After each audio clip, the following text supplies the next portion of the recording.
तो आशा करते हैं कि आप अच्छे होंगे, स्वस्थ होंगे, आप पढ़ाई में चलते हुए आप बचे थे कि आप हर समय प्रयास कर रहे हैं। सही, सटीक और ऑथेंटिक अप टू डेट जो न्यू प्रकार के प्रश्न आ रहे हैं, मैथ्स का हो चाहे रीजनिंग का हो, जो जीके जीएस का हो, हम आपको संपूर्ण टॉपिक कवर कराएंगे। ध्यान रखें और एग्जाम की दृष्टि से हम आपको पढ़ा भी रहे हैं। और आपको पता होगा कि एनटीपीसी के एग्जाम के लिए जून जुलाई के लिए नोटिस जारी हो रहा है, क्या वो सत्य है या असत्य है। हम आपको बता दें, अभी तक कोई ऑफिशियल नोटिस जारी नहीं हुआ है, तो हम कह नहीं सकते कि वो सत्य है, लेकिन आपको ध्यान रखना है एग्जाम तो होगा और जल्द एग्जाम होगा। ध्यान रखिएगा, बरसात के आसपास जुलाई अगस्त या जून जुलाई तक आपका एग्जाम स्टार्ट हो ही जाएगा। वो नोटिस वायरल हो रहा है, हम कह नहीं सकते वो सत्य है। ध्यान रखें, भी जब तक ऑफिशियल नोटिस जारी ना हो जाए, तो आप लोग ध्यान रखिएगा, एग्जाम तो होना है, पढ़ना तो है आपको। तो हम आपको मैथमेटिक्स नहीं जीके जिसके प्रश्न कवर करा रहे हैं। हाल ही एग्जाम हुआ कांस्टेबल का, आरपीएफ का, जिसके प्रश्न भी ले रहे हैं, और ग्रुप डी का भी, एनटीपीसी का, तीनों को मिक्सचर लेके पढ़ा। ध्यान रखें, अगर तीनों के एक साथ आप कमांड पढ़ लेते हो तो ग्रुप डी और एनटीपीसी में आप नहीं पार कर सकते हो, समझे। चलिए, तो हम आपको बता दें, हम जीके जीएस के रूप में हम आपको 20% कवर कराएंगे पर वीडियो में, और हमने कवर करवाते रहे हैं। और आपको एग्जाम के पहले ध्यान रखना है, जब तक आप तैयारी नहीं करोगे एग्जाम देने में आपको दिक्कत ही होगा, समझे। तो जिस प्रकार के मैथ्स का प्रश्न पैटर्न आ रहा है, जिस प्रकार रीजनिंग का आ रहा है, जीके जिसका आ रहा है, जब तक आप पिछले ईयर के प्रश्नों को समझ नहीं पाओगे तब तक आप पेपर नहीं बना पाओगे। तो लेके चलते, पहला प्रश्न देखिएगा, लास्ट तक देखिएगा। दक्षिण भारत में स्थित इनमें से कौन सी पहाड़ी की चोटी का नाम टोडा बेट्टा है। याद रखिएगा, यह प्रश्न और जो एग्जाम में आप देख रहे हो प्रश्न, ये आपको एनटीपीसी में काम देगा, ग्रुप डी में काम देगा, और अदर रेलवे परीक्षा में काम देगा, और साथ में एसएससी, बैंक, स्टेट लेवल की बात करें, मध्य प्रदेश, उत्तर प्रदेश, बिहार, झारखंड, सब में काम देगा, समझे। दक्षिण भारत में पहाड़ी याद रखिएगा नीलगिरी। इसी पहाड़ी की सबसे ऊंची चोटी का नाम क्या, टोडा बेटा, ठीक है। और नीलगिरी जो पहाड़ी याद रखिएगा, यह है पश्चिमी घाट और पूर्वी घाट को मिलाने वाली पहाड़ी है। तो पूर्वी घाट और पश्चिमी घाट, ये पूर्वी घाट कहलाता है, पश्चिमी घाट कहलाता है। इन दोनों को मिलाने वाली जो पहाड़ी है, उससे हम क्या बोलते हैं, याद रखिएगा, क्या बोलते हैं उसके हम, नीलगिरी की पहाड़ियाँ, ठीक है, याद रखिएगा। और रही बात यहाँ पर, आप समझ पाइएगा कि नीलगिरी पहाड़ी की सबसे ऊंची चोटी का नाम पूछेगा तो क्या बोलेंगे, टोडा बेटा, समझे। चलिए, शानदार प्रश्न आया था। हर वर्ष परीक्षा में आपको प्रश्न, यही प्रकार के प्रश्न, यही टॉपिक के प्रश्न देखने को मिलेगा, और प्रश्नों का रिपीटिकरण होता है। अगला प्रश्न आप देख पा रहे होंगे, मसाई जनजाति कहाँ पाई जाती है। याद रखें, तो इस प्रकार से आपको सैम्पेन जनजाति कहाँ पाई जाती है, अंडमान निकोबार। उसी प्रकार आपको प्रसिद्ध प्रसिद्ध जो जनजातियाँ होती हैं, याद रखिएगा, जो विशेष प्रकार के लिए पहचान अपने बना के रखी, तो जो मसाई जनजाति याद रखिएगा, यह अफ्रीका महाद्वीप में पाई जाती है, समझे। अफ्रीका महाद्वीप में पाई जाने वाली प्रसिद्ध जनजाति का नाम क्या है, मसाई। अगला प्रश्न आप देख पा रहे होंगे, भारत के राजनीतिक प्रयासों का लक्ष्य स्वराज था। दादा भाई नौरोजी ने इस लक्ष्य की घोषणा कब की। याद रखिएगा, यह प्रश्न आपको यहाँ वहाँ करके पूछ लेता है। तो सर्वप्रथम स्वराज शब्द की घोषणा कब की गई, 1906 में। कलकत्ता अधिवेशन, याद रखिएगा, कांग्रेस का 1906 में कलकत्ता अधिवेशन हुआ था, उसमें यह घोषणा किया गया था स्वराज शब्द का। और किसने किया था, दादा भाई नौरोजी, जिन्हें हम वयोवृद्ध पुरुष के नाम से जानते हैं, ठीक है, याद रखिएगा। बहुत शानदार प्रश्न है, और यही प्रश्न आपको कुछ अन्य रूप में पूछा जा सकता है, और हर प्रतिपरीक्षा पूछता है। अगला प्रश्न देखिएगा आप लोग विद्यार्थियों, यहाँ पर देख पा रहे हो आप लोग, इनमें से कौन सी प्रणाली विकसित करने के लिए भारत अंतरिक्ष अनुसंधान संगठन, भारत का सबसे बड़ा अंतरिक्ष अनुसंधान संगठन का नाम क्या, इसरो, याद रखें। और फ्रांस स्पेस एजेंसी CNES ने मार्च 2019 में बेंगलुरु में एक अनुबंध हस्ताक्षर किए। तो भारत का सबसे बड़ा अंतरिक्ष संगठन का नाम क्या, इसरो। और फ्रांस की जो एजेंसी है अंतरिक्ष एजेंसी, दोनों ने मिलकर 2019 में बेंगलोर में एक हस्ताक्षर किया है, याद रखिएगा। इसका उद्देश्य है space based maritime surveillance system को मजबूत करना। चलिए, इस प्रकार से आपको सूचना प्रौद्योगिकी का प्रश्न भी आएगा। अगला प्रश्न देखिएगा, इनमें से कौन सा कमरे के ताप पर द्रव अवस्था में मौजूद एकमात्र अधात्विक पदार्थ है। धात्विक, ठीक है। धातु अलग होते हैं, अधातु अलग होते हैं, और उपधातु अलग होते हैं, तो हमें बोल रहा अधातु पदार्थ है। ब्रोमीन, ध्यान रखिएगा, ब्रोमीन एक प्रकार का गैस है, ठीक है, जो कमरे के ताप में द्रव अवस्था में पाया जाता है, याद रखिएगा। तो अपवाद है, हमेशा गैस आपको पता होनी चाहिए, किस जो भी आपके होते हैं गैस, लेकिन जो गैस होने के बाद भी द्रव अवस्था में पाया जाता है कमरे के ताप पर, याद रखिएगा, समझे। प्रकार से आपको आवर्त सारणी का प्रश्न व उनसे जो फैक्ट बनते हैं याद रखिएगा, पूरा पढ़ना पड़ेगा। कितने आवर्त होते हैं, कितने आपके वर्ग होते हैं, कौन सा तत्व किस वर्ग या किस आवर्त में पाया जाता है, मेंडलीव का आवर्त सारणी, न्यूलैंड्स का अष्टक नियम, डोबेनायर का त्रिक नियम, इस प्रकार से आपको पढ़ना पड़ेगा। अगला प्रश्न देखिएगा, डिब्रू सेखोवा जैव आरक्षित क्षेत्र कहाँ पर स्थित है, याद रखिएगा असम में। इस प्रकार से हमें आरक्षित जैव आरक्षित क्षेत्र है, वन्यजीव अभ्यारण्य है, राष्ट्रीय उद्यान है, कहाँ पर कौन सा है आप लोग पढ़ लीजिएगा, ठीक है। इसके पहले हमें सुंदरवन जैव आरक्षित क्षेत्र पूछा था जो पश्चिम बंगाल में है, तो डिब्रूगढ़ तो आप सुने होंगे कहाँ पर, असम में। तो डिब्रू सेखोवा जैव आरक्षित क्षेत्र बायो रिजर्व जिसे बोलते हैं अंग्रेजी में, ये असम में स्थित, याद रखिएगा। इसकी राजधानी क्या दिसपुर। प्रश्न आप देख पा रहे होंगे, पिंडर नदी इनमें से किस स्थान पर अलकनंदा से मिलती। अलकनंदा और भागीरथी ही मिलकर क्या बनाते हैं, देवप्रयाग, और देवप्रयाग से क्या शुरुआत होता है, गंगा का, याद रखिएगा, ठीक है। गंगा, अलकनंदा और भागीरथी का ही तो क्या है, मेल है। भागीरथी और अलकनंदा मिलेंगे तो देवप्रयाग कहेंगे, यहीं से गंगा नदी शुरुआत होती है। तो अलकनंदा से मिलती है, उस नदी का नाम पिंडर है, तो जो मिलने के स्थान को क्या कहा जाता है, कर्णप्रयाग, ठीक है।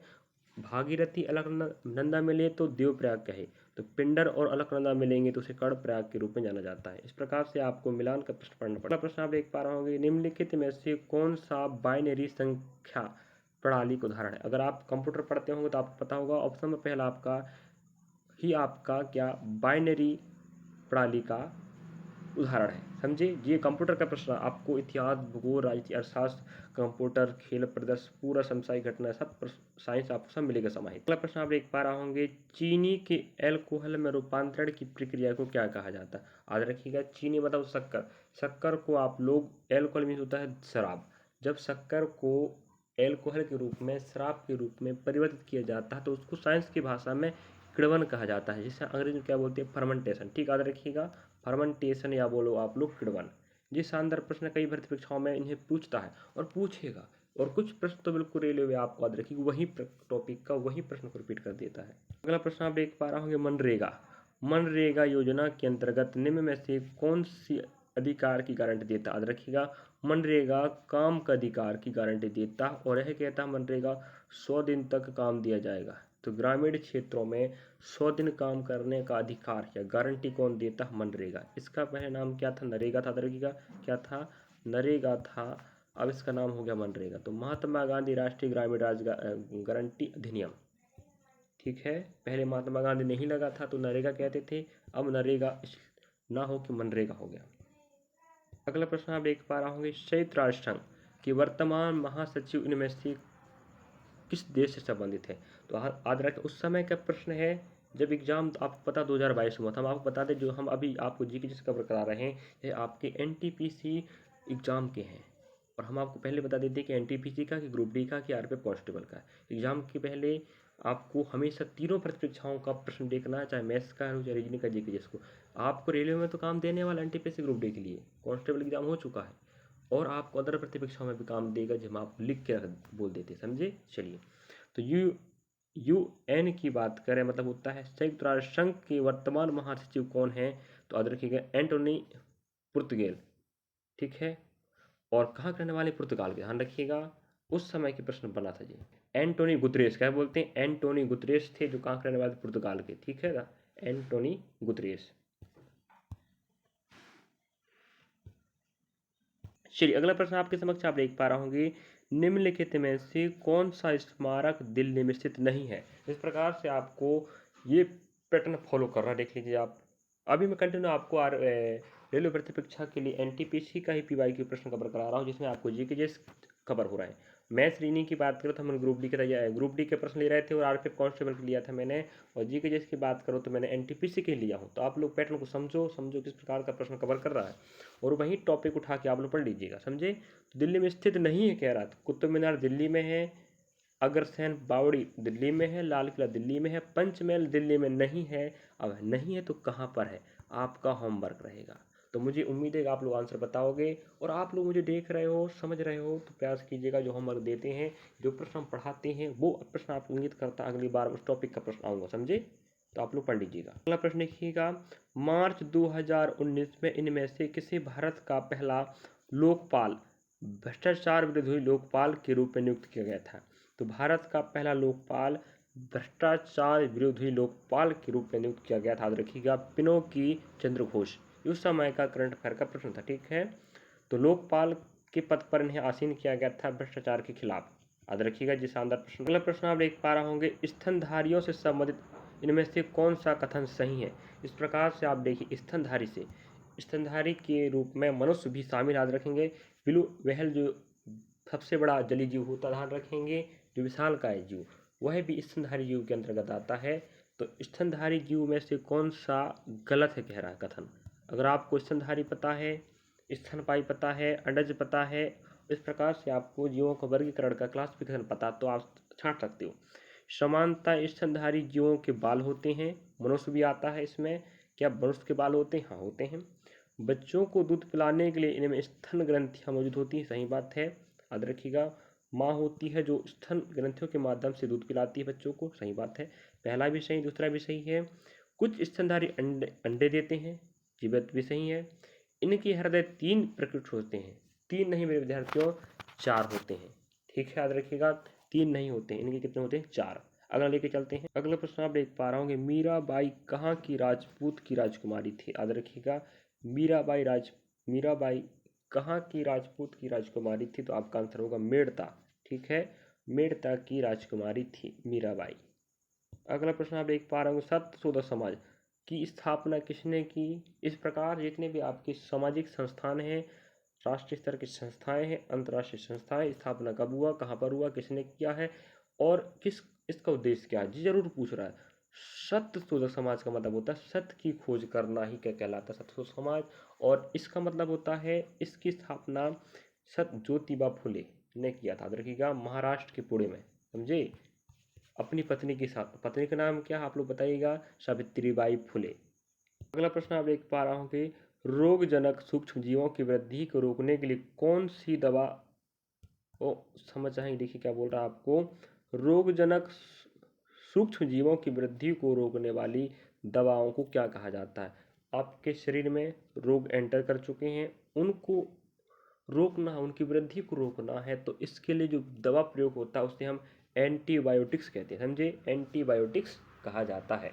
तो अगर आपके पास कोई बीमारी, सर्दी जुकाम खांसी हो गया है, तो आप लोग क्या करोगे, एंटीबायोटिक्स का इस्तेमाल कर उनकी वृद्धि को आप रोक सकते हो।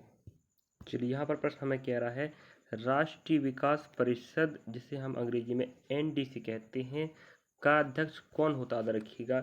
तो राष्ट्रीय विकास परिषद का अध्यक्ष पदेन प्रधानमंत्री होगा। तो चाहे जो भी आपके वर्तमान प्रधानमंत्री होगा, वहीं इस राष्ट्रीय विकास परिषद का पदेन क्या होगा, अध्यक्ष होगा। तो वर्तमान में आपको पता होनी चाहिए पीएम कौन है, नरेंद्र मोदी जी। तो वहीं इसके क्या बनेंगे, पदेन अध्यक्ष बनेगा, याद रखिएगा। इस प्रकार से अगर आप प्रश्न पूछ लेगा कि राष्ट्रीय विकास परिषद का अध्यक्ष कौन है, तो आप बोलेंगे नरेंद्र मोदी। अगर कौन होता तो याद रखिएगा, भारत के प्रधानमंत्री ही इसके क्या बनते हैं, पदेन अध्यक्ष। अगला प्रश्न आप देख पा रहे होंगे, विश्व भर में, पूरे विश्व की बात हो रही है, मानवाधिकार दिवस प्रतिवर्ष किस तिथि को मनाया जाता है, याद रखिएगा। तो संयुक्त राष्ट्र संघ द्वारा घोषित वो दिन है 10 दिसंबर को, राष्ट्रीय नहीं अंतर्राष्ट्रीय मानवाधिकार दिवस मनाया जाता है। और इसकी घोषणा किसने किया है, संयुक्त राष्ट्र संघ। ध्यान रखिए, विश्व की सबसे बड़ी एक अंतर्राष्ट्रीय स्तर की संगठन है, जिसके निर्देश के अनुसार 10 दिसंबर को राष्ट्रीय मानव अधिकार दिवस मनाया जाता है। इस प्रकार से हमें प्रश्न पूछा है तिथि का,